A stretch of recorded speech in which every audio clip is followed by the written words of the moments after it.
When looking for the king of podcasts, you're at the wrong channel. Well, excuse me! Looking for good ideas for life? You're far from good hands. Hey, bud, what's your problem? If you think the listener is always right, you're far from the right place. Out of order! Even in the future, nothing works! Hosted by a Northeasterner by birth, but a rebel by choice. Are you threatening me? If you want a host that floats between love and madness, and we know the night is always gonna be here anyway. Thinking of you's working up my appetite. Looking forward to a little afternoon delight. then play on and listen to Crazy Train Radio. All right, guys, listen to this blues riff and B. Watch me for the changes and try and keep up, okay?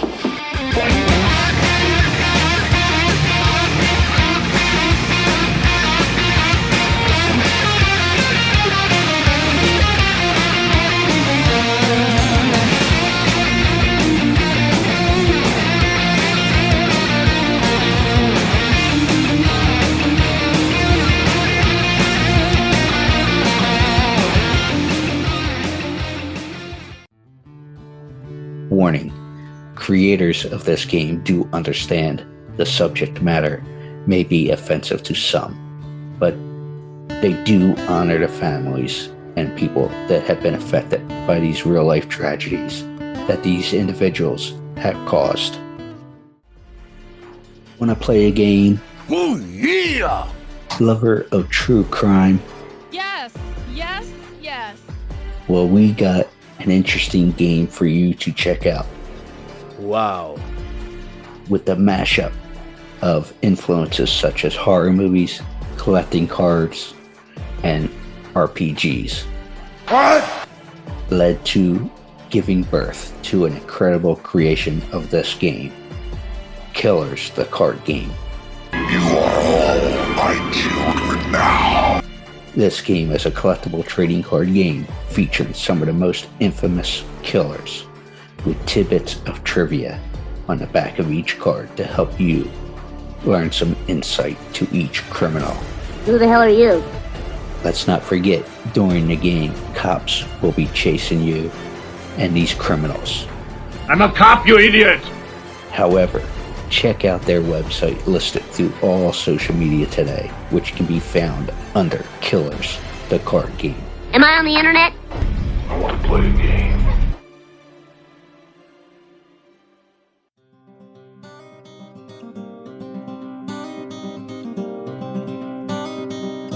This is Jennifer Lauren from Diamonds and Whiskey, and you are listening to Crazy Train Radio.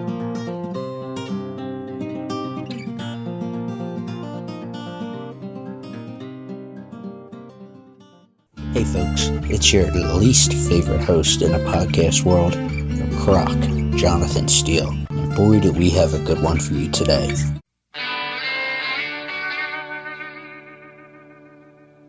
Warning, this episode may include some serious topics and possibly offensive material to some. Listener, be warned.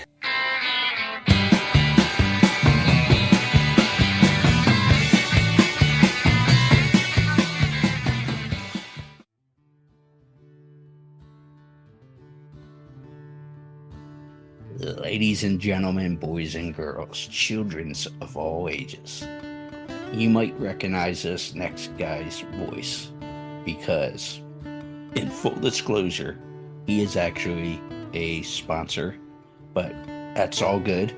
But he is the owner of Scorpion Lair Games and creator of the best-selling true crime game, Killers, the card game.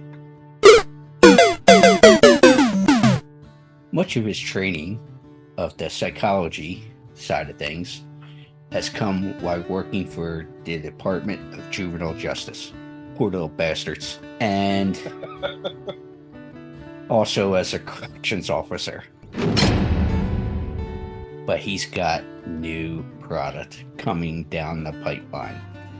Jeff, how the hell are you? Oh man, I'm doing good. It's been crazy. It's been busy, and it doesn't seem to be slowing down anytime soon. Yeah, exactly.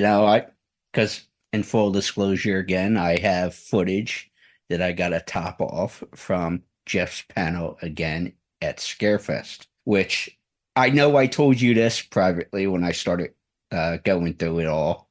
And that Jeff gave me footage to put in with it so people saw what he's talking about and all that fun stuff of Jeffrey Dahmer. But the thing that popped me right away was, and I told you this right off the bat when I got back into Charlotte for a few days. Got to hang with that one you saw images of. Yeah. I won't say her name publicly because then I know I'll get heat, and I don't need that kind of heat. But the thing that popped me with your presentation was you were talking about a friend and who's doing a Dahmer book. Did I have that correct?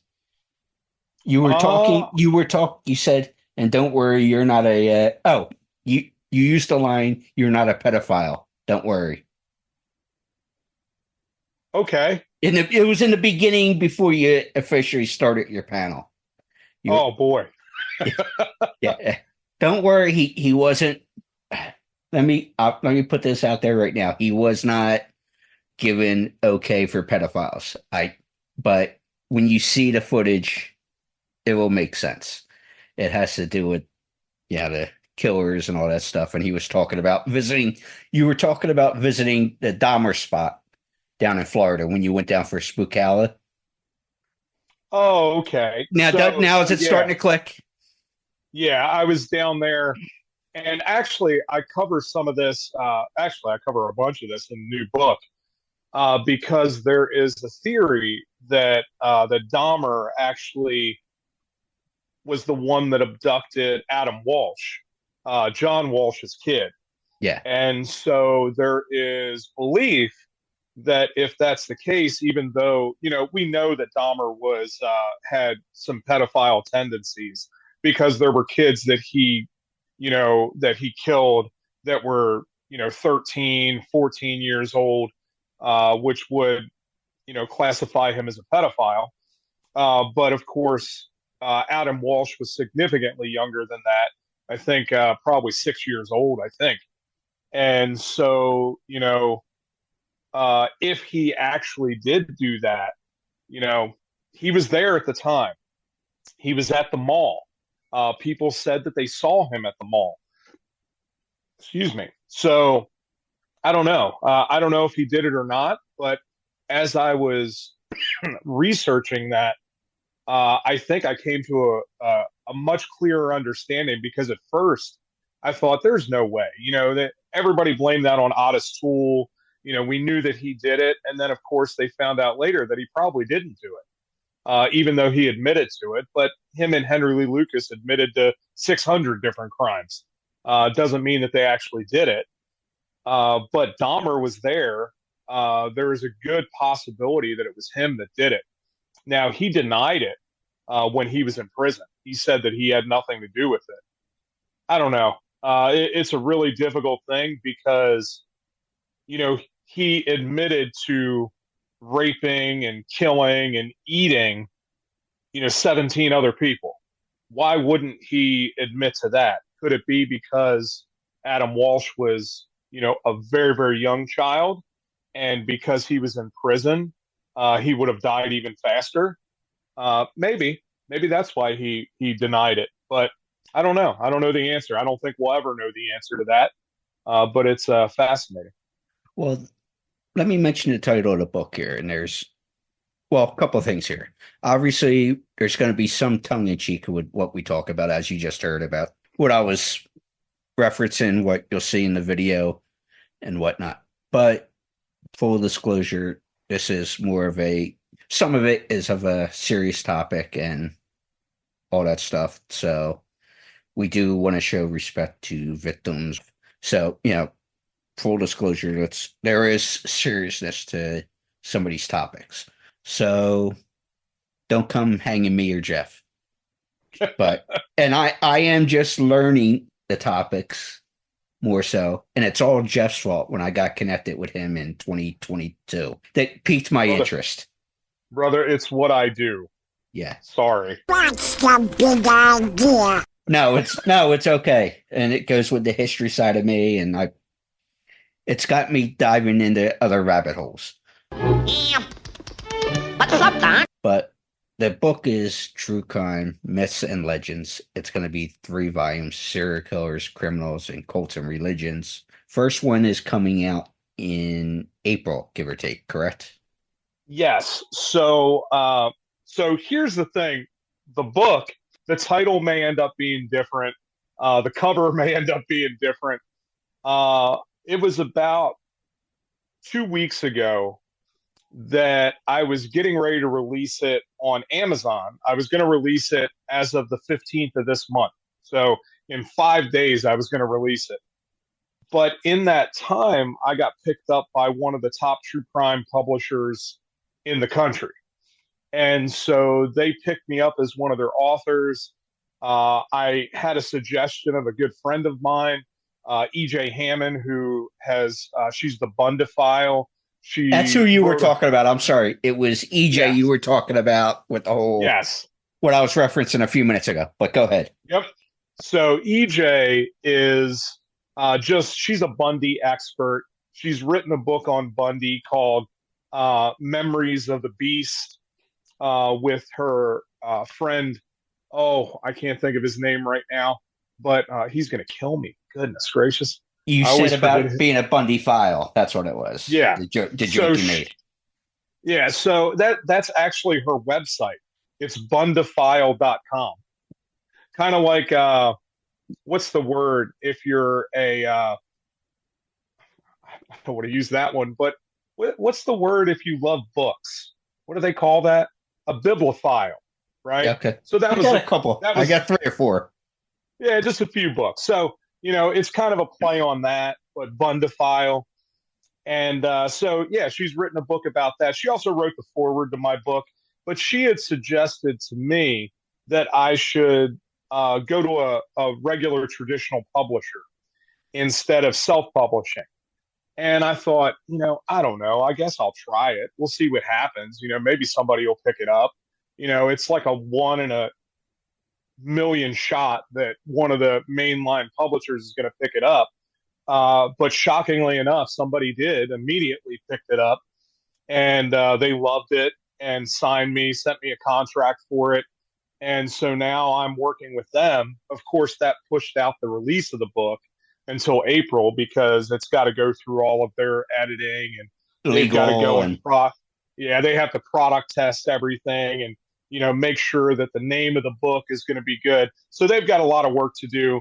I've got a lot of work to do along with that and updating some things, and I'm sure they're going to have suggestions. However, right at the time when I was going to self-publish, I sent it off to an editor, and I was working on getting it edited before I got picked up by the publisher. The editor just sent it back to me yesterday. And it was unbelievable to me. And I didn't even send this to you, but I got a letter from her and I got notes, right? Mm-hmm. And there were a bunch of things that, spelling errors and, grammatical errors and stuff that I needed to fix. But she loved the book. She said that she couldn't stop reading it. And she got it done early because of that.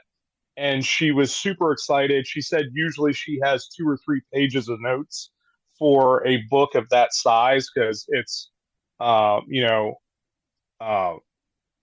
think like close to 60,000 words or 62,000 words or something. But anyway, she was like, I usually have 2-3 pages of notes. She was like, I only have 2 paragraphs of notes for you. The book is excellent. So I was really excited about that. That always helps when you have like a third party that's not attached to what you're doing, that takes something and reads it and loves it. You're going the right direction, which is why I got picked up by a publisher. So we'll see what happens when you guys get it. And you can let me know what you think. You'll be like, hey, that guy's full of shit. Well, I can testify he is, but at least he knows his shit. But Yeah. no, it's funny because I made it. Christ, it would have been last March when I was in L.A. for a few days, and I was just north of L.A. Just hearing you talk about the book process itself and I don't want to drop his name, but I was at a particular actor and whatnot's ranch, and he says to me, he goes, "Hey, partner, I'm actually putting together a book." Oh, which he absolutely has got an interesting story in 50 plus years in the business. But I said, so it's interesting because I tried to connect him with a publisher out of Canada because he has Canadian ties as well. So I thought it would have been cool. But it's cool hearing your process because all I did was make the introduction, said, "Hey, I think this might work." Whether they make a deal or not, that's not my business, Yeah, for sure. But I'll tell you who it is when we're done recording. But so how is that structure? And I don't give a shit because I'm not the IRS, whatnot. But what do they just flat out give you a buyer's fee, or is there royalties involved? What's it look like when you sold and came to an agreement with this company? So it really depends on all the publishers are different, right? There's very different structures. There are traditional publishers that will pay you an upfront amount to buy your story or whatever. And sometimes they'll be like, you'll get a six-figure contract from that. But the truth is that a majority of that disappears, right? Because because out of that six figures, you're going to pay for, the processing, you're going to pay for all of the people to edit it, you're going to pay for all of the people to do this, do that. And so that six figures that you're going to make ends up being, about half of that usually.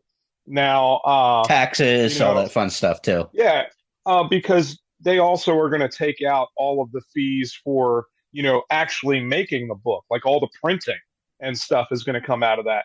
Setting up the different printers and, getting the typesetting and all of that stuff all comes out of that money that they're going to give you. And you don't ever see that money up front. They say that they're going to give it to you, but it ends up being much, much later. I don't really have a deal like that. So ours is more of a partnership, which is actually kind of nice because the publisher that I'm with currently has 4 New York Times best-selling authors that they work with. So they've obviously put out some really great stuff. People love it. And so they are very, very focused on true crime too. So the stable that I'm in, I am like an up and coming guy. And there are some really, really established authors there that do a great job and people buy all of their stuff. So we'll see what happens with that. But with the structure that I get, it's, I do have to, some of the money that I have to put in, I don't have to put in anything up front, but out of the royalties that they get from the book, they'll take out money for the printing and stuff like that. So, fun. But it'll, I never wrote it for it to be, I never expected to make $1 million from writing, right? And most writers don't, right? But what I wanted to do is I wanted to get something out there so people could actually get to know me, so they could get to know and they could see the expertise, because it helps everything else that I do, right? As I'm out there and I'm speaking, I speak to maybe 100, 200, maybe 500 people at one time. But, when you write a book and it goes out to Amazon and goes to Barnes and Noble and Audible and all of this stuff, you literally have hundreds of thousands and millions of people that are able to engage with your content. So that really changes it. I can only get face to face with so many people in a year, right? Mm-hmm. And so being able to do that, to have more avenues to connect with people, just helps me do what I love doing, and to be able to share with other people, and to broaden that awareness of all of these things. So it's fantastic. I love it. Well, stay tuned. Obviously, I'll be talking about Jeff stuff and sharing when we update the commercial and stuff. So stay tuned for that. As soon as we can update you, we'll update you. But the other thing is that I know is, well, there's a couple things that have changed since you did your panel on here and we did an initial introduction interview and such. But you got coming up the Profile, which is a social deduction game. And pretty much the concept of this is 60 minutes to 75 minutes the player has go through the crime, interviews, arrests, all the similar things to Killers of the Card Game. But you got a Kickstarter start for this. So what are you doing with the Profiler? Okay, so the Profiler, if you've ever played Werewolf or Mafia, those are real big social deduction games. There's another game out there right now called Blood on the Clock Tower, which is another fantastic game. But does this count as a mob hit with the bat? But never mind. Absolutely. I feel like Carrot Top with the props, but go ahead. So with a social deduction game, you sit down in a larger group of people, and for this game, you'll be in a group of townsfolk. There'll be an FBI agent. There may be a medical examiner. There may be a laboratory analyst. There may be a good cop and a bad cop. And those are all different roles in the game that people will play. And they have special abilities, things that they can do that the regular townsfolk can't do. But there will also be a killer, right? And that killer will be able to kill during the game. They're trying to deceive everybody else before they can figure out who it is. So the town has 60 minutes to figure out who the killer is, to arrest them, possibly execute them, and figure out what kind of killer they are. So if they don't do any of that, if they can't figure out the killer type or they can't arrest the killer, the townsfolk lose the game, right? But you have 60 minutes to figure it out. So there's a lot of talking to everybody, trying to figure out, but you're going to be investigating crime scenes. So actually, I was working on it today, working on writing the crime scene case profiles. And so you'll be able to go through those police reports and figure out who the killer is, figure out what kind of crime they're doing, figure out if they're a lust killer or if they're a power and control killer, if they're a comfort killer. There's 6 different types of killers in the game currently. And so they'll have to figure out all of that stuff and then nail the person who's doing it to win the game. So it's a lot of fun. It's very much like playing a live version of CSI. And yeah, I'll put the who in, screw the royalty thing. For the bed there, that's always been my bag. When's the Kickstarter for that start? Currently, it is set up for March 15th is when it's supposed to release. So right now, I know I sent you the link for it. You did? That link is the pre-sign up kind of thing. If you go to that link, it will allow you to sign up. And here soon, in the next week or so, they're currently doing like a dry run to see what marketing is going to work best. But as soon as that's done, they'll set it up so people can go on there and pay like $1 or something, and they'll get some special bonuses for signing up on day one. So if you want to get all of the extras and stuff for doing it on day one, make sure you go to that link and you go and you sign up, put your email address in there or whatever, and they will get you all of that stuff. This game, we're going to go real big time with this one. I'm actually going to work on getting it translated into German and French. It is going to be an international release. We've sold Killers in 8 different countries now, but we are going to release the Kickstarter in Canada, Europe, France, Germany, Australia. And so it is going to be right out the gate.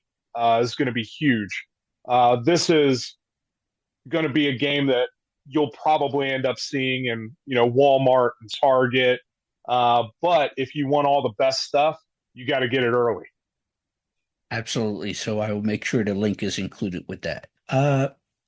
What you started new, I thought was kind of cool, which I know can be difficult for you because you are a talker. So I mean that with all due respect, is you got the 5-minute murder on YouTube.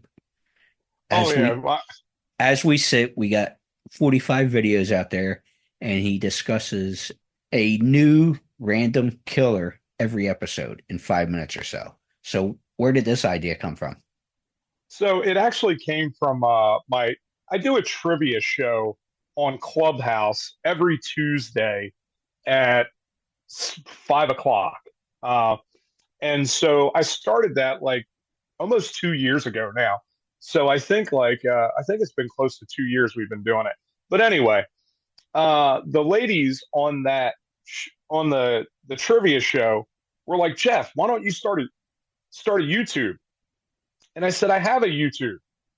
They were like, well, you don't use it for anything. I was like, well, yeah, you're right. I don't use it for anything. I've never used it. They were like, you need to get on there and do the YouTube thing. So I said, okay.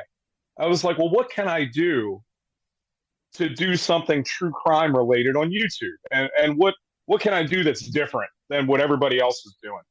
And I thought, well, shit, I've got a card game that has currently now it's got like 600 killers in it. And I was like, well, that'll get me a few episodes at least. And when I first started, there were like over 300 killers. And I'm like, well, I got, 300 and some odd episodes I could do. Well, I'm only at 45. And I don't think I've ever done one that's actually been 5 minutes. So they are constantly messing with me and saying that it's more like 10-minute murder. But, that I can't help it. I talk a lot. Yeah, all good. So speaking of killers, you're what, 4 expansions at this point? 5. We got the 5th expansion is out. See, this is what I was joking about my fingers and toes earlier before we hit the record button, folks. But I don't know why I was sitting there staring at my hand. Fuck it. Maybe I don't need a drink tonight. So where does that stand? You said you sold it overseas and stuff too. How many countries is that in? 8 different countries we've sold killers in. So nice. I sent one to South Africa not too long ago. It's crazy. I sent one to Spain too. So it has gotten all over the world. It has been incredible. But we just released the Mass Murderers expansion. That was the latest one. So that's expansion number 5. And I haven't even talked about this yet. And I might be painting myself into the corner by doing this, but I'll do it now anyway. You get to be the first one to release this. What? Holy shit, dude. Yay. But the next thing that is coming for the universe of killers is a solo mode. Hey, I should have stayed home and played with myself. I've been wanting to do that since the beginning, and I haven't done it yet, just because I haven't had time.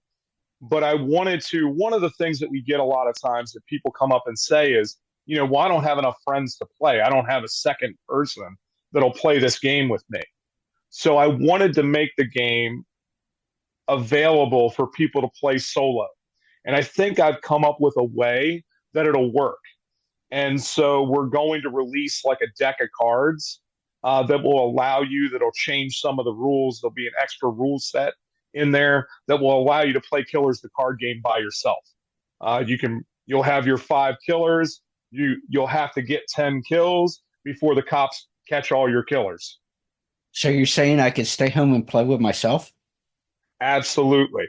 You can use both hands. I think you may have something here. Yes. Hey, folks, I never said this was going to be PG, but as he was saying that, I got a text from a mutual buddy of ours. Some guy named, this was a good text. Brian Brenner. I love Brian. Yeah, Brian's a good dude. So we're finally going to do something together, but we'll see what happens. But he was just shooting a text to say hello. So I'll tell you this. Okay. Me and Brian have been talking about doing some things together too. So I have a show that'll be down in Atlanta later And on this year. he's from And of course, Atlanta. yeah. So I told him already. I was like, when I'm in Atlanta, we're gonna have to hang out, right? But I love Brian. Brian's a great guy. Yeah. If you don't know, Brian is a voice actor.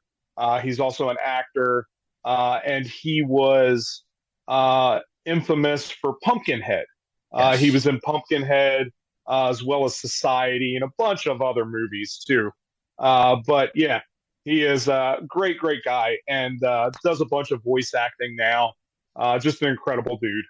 Well, it was funny, and a little sidetrack here, but I know you could testify this because we were both at Scarefest last year, and that's all I'll say with that, because otherwise I'll have verbal diarrhea publicly, and I don't want to do that. No self-editing mechanism. Everything's in here. It's coming out here with no gateway. But we'll leave that side alone. But so here you go. I'll tell you this too. Okay. Then I'll tell mine. Go ahead. Brian's husband. I haven't gotten a chance to meet him yet, but Brian said he's got an 8x10 of me covered in blood in my underwear in his like study. Oh, geez. And he's going to Atlanta, folks. So anyway, the person I was with most of the weekend, it ended up happening spur of the moment. Miss Bopley, which lovely woman from Nightmare 5, Amanda Kruger. But I was having one of those moments, because you know how long those weekends could be at times. Because of how busy and all that stuff. And I like to say I have the circus brain with the symbols from time to time working in my head. And so, and you get to know your neighbors a little bit. Brian was next to our right. Tom Van Dale from Sleepaway Camp was to our left. So it was bullshit with them a lot. But across the way, I got to know her a little bit, was Barbara Brigham and Jeanette from Friday 8.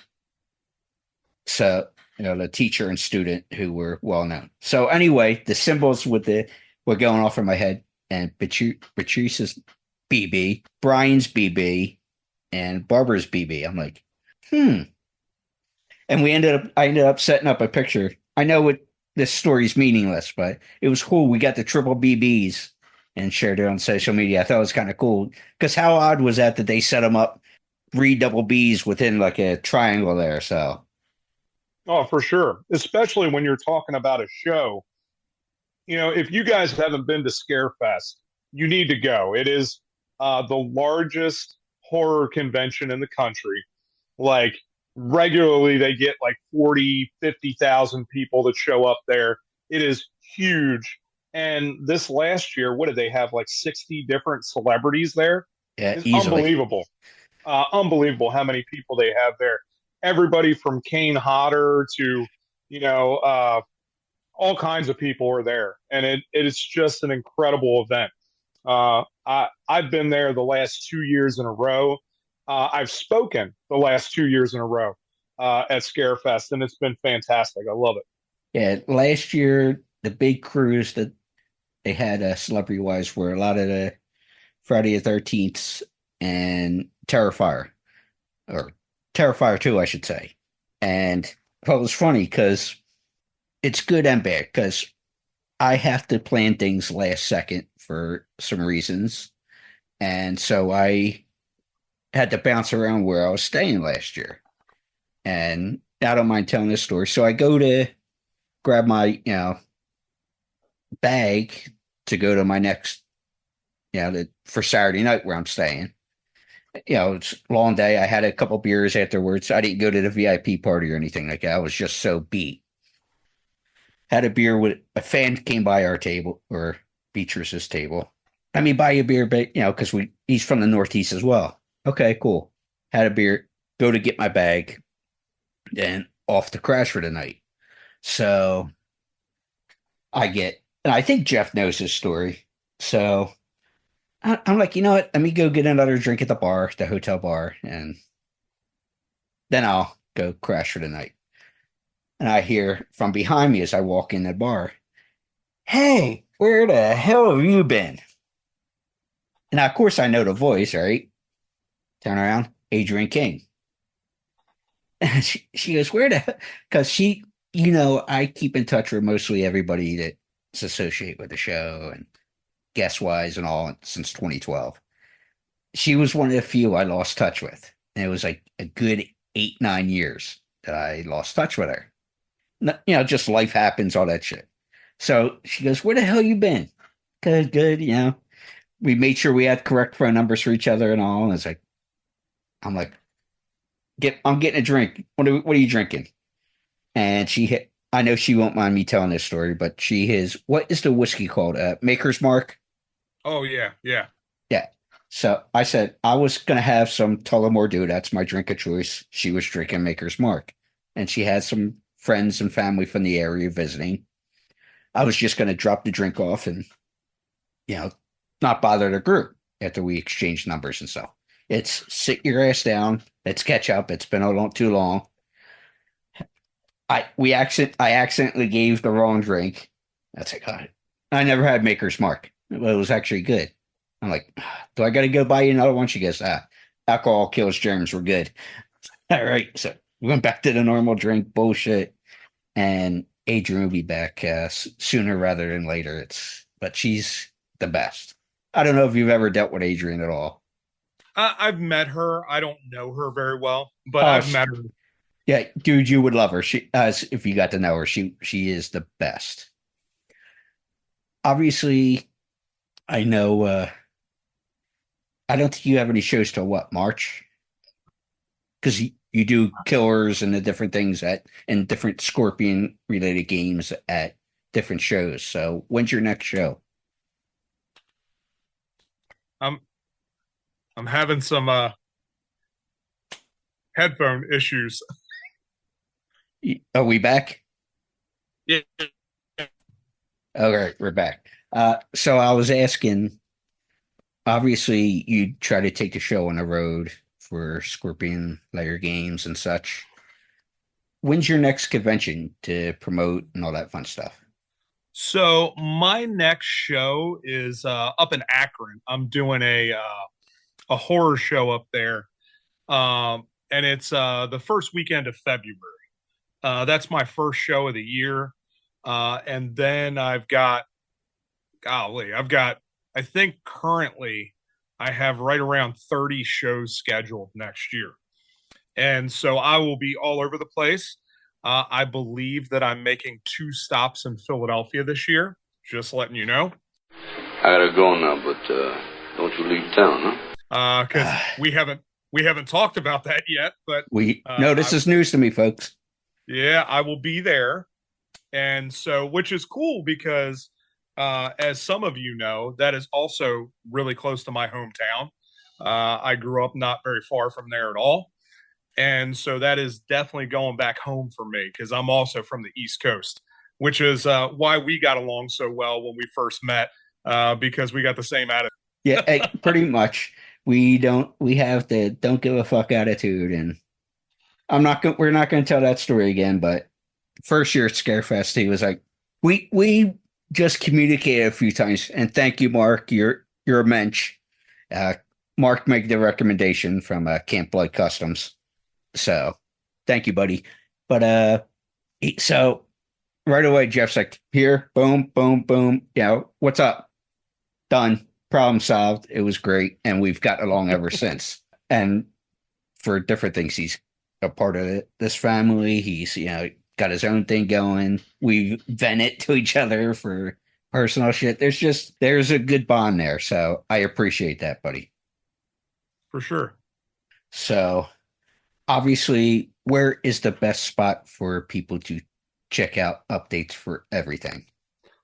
Everything. You can go to scorpionlairgames.com is probably the easiest place to go. How about the link tree that I share? Oh yeah, the link tree is another great place because that has my the clothing line and everything is on there. But the link tree is linktree/killers TCG is the link tree. So you can get to everything through there. That'll also get you to the YouTube, so you can see 5 Minute Murder. Which is 22 and a half minutes per episode, but yeah, for sure. The one that I did the last two have been like 8.5 minutes, 9 minutes. So I try. Cool. Well, it's funny because go ahead. Yeah. The cool thing about that show is that I literally draw a card from the card game, and then I talk about that killer for 5 minutes or 10 minutes or whatever. Yeah. But it's off the cuff. So I think that there's a few people that are just waiting for me to get a killer that I really don't know shit about. And so I sit there and stammer for 5 minutes like, oh, fuck, I don't know what I'm talking about. It hasn't happened yet. And I'm not going to say whether I've edited some things out when I pick some cards. I may have. Just saying. Well, I was going to say, sometimes when you're trying to edit stuff, it's like, do I like that? Do I not like that? Yeah, there's times, at least on my end, when I do stuff, it's like, I feel like I'm not going in prepared or any of that stuff. But it's like, sometimes I also find that being the best material I have. Do you feel the same way with the card game or the panels or anything like that? Oh, for sure. For sure. There are times when you have that self-doubt. Yeah.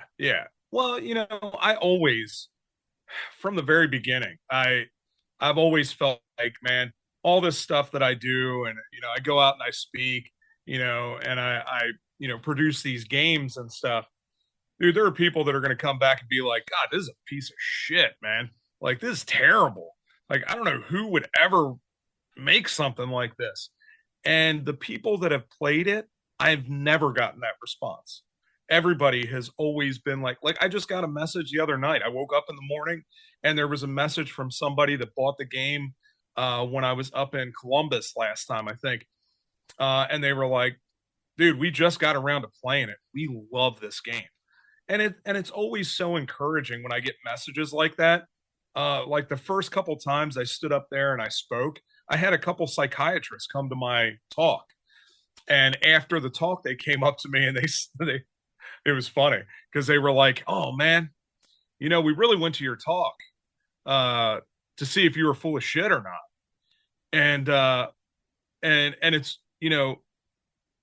we just wanted to tell you that we loved it and you actually know what you're talking about. Go figure. And of course, my immediate thought is I'm still pulling the wool over their eyes even now. I feel that I've been faking them out for 40 years now. I feel the same way a lot of times. It's like when you get the compliments, like, your shit, you do your research. How I said, hey, if you only fucking know. Yeah. No. How often I'm flying by the seat of my pants. Like, oh, fuck, we'll figure it out. I got bullet points. Bad, I'll fix it. I got bullet points. I'm like, okay, that's on certain ones. I go, okay, let's see. And the creative output. I was almost ready to call it a day back in December because of some of the drama I recently heard. And Jeff was one of those I was venting to, and there was a couple known guests that people know I deal with vented to. Just like, fuck this. He had a creative outlet. Fuck this. I don't need the headaches. And I get folks like say, and I know he'll testify to this, like a Phil Falcone, who's the producer of the Terrifier movies, or I'll get a phone call from the Laundress, and who is well established, actor and stuntman and all, or Julie Michaels, and go, get your head out of your ass. You're still gonna do thing. Knock it off. Like they gotta, Yeah. So that means a lot when you get those people going, get your head out of your ass. It's good. It's all good. Take a breath. With that, with any amount of success, always comes the detractors and the people that want to take you down for whatever reason, whether there's truth to it or not. There are people that will always try to do that. And, I had somebody tell me a long time ago that you're not really successful until somebody comes after you. And I mean, this, that I've been dealing with stuff too, that has just been crazy. And it's, it's one of those things, there's nothing that you can do about it. You just have to soldier on and keep moving forward, because ultimately, you will outprove all of the things, because, the bullshit that's said and the bullshit that comes up is exactly that. And eventually, people know you, they know me, and they can tell, right? I don't need to prove anything to anybody. And it just, you just keep moving on. And so I decided a long time ago that I wasn't going to just lay down. Like, I'm going to, make the best products that I can. I'm going to engage with the most people that I can. And until people are like, we don't want to hear from that guy anymore, I'll keep doing it. And I'll keep bringing out things that people enjoy and that people like. I will keep going in different directions. Here's some other stuff. I have been working on, a couple, there has been some talk about some TV shows, some movies and stuff, that I've been pitching some ideas for, that there may be some movement on that this year. So, I just keep moving forward in all kinds of different directions, because there's so much out there, and people love what we're doing. So, just keep doing it. And all the bullshit is just bullshit. Is it perfect? No, but I don't see you coming up with anything. And that, people, is what grinds my gears. Tom? And this is why we get along. And this is why we get, this is why we get along, because we both have that fuck it attitude.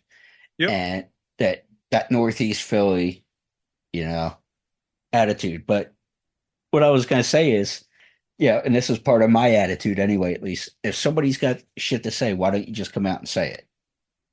But that's for another conversation for another time. But Jeff, thank you, brother. Absolutely, man. It's that's one thing. We gotta as much as all of this is very solitary, right? Business is often very solitary.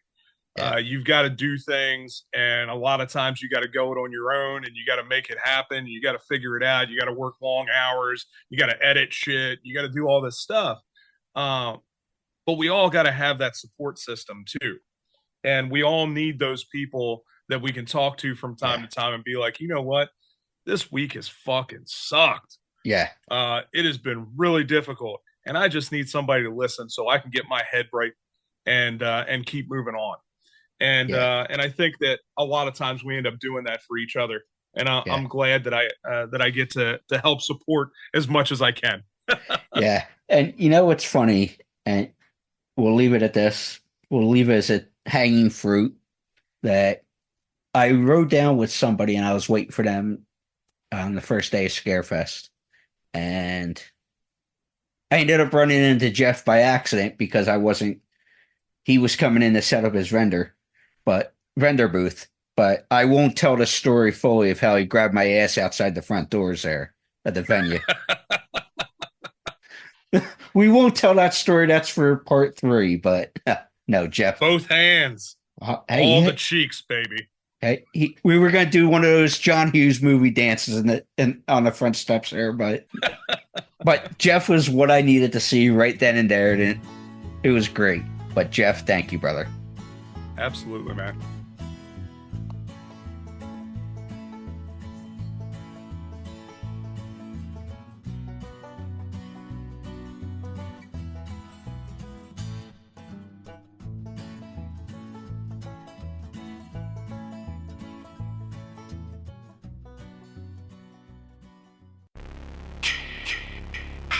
Hey there, Friday fans.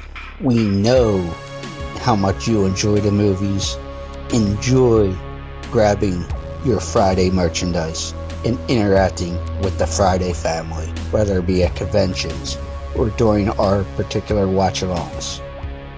Well, when you're looking to get yourself masks, why not check out our friends over at Camp Blood Customs out of New York State and order your specific custom mask from any of the films. All orders are made specifically.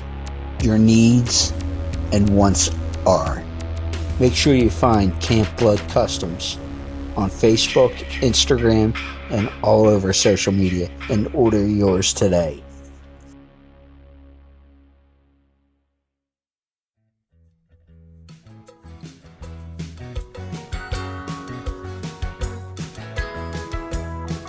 Greetings, citizens. I'm Pierre Robert, and you are listening to Crazy Train Radio. Now, don't get too crazy.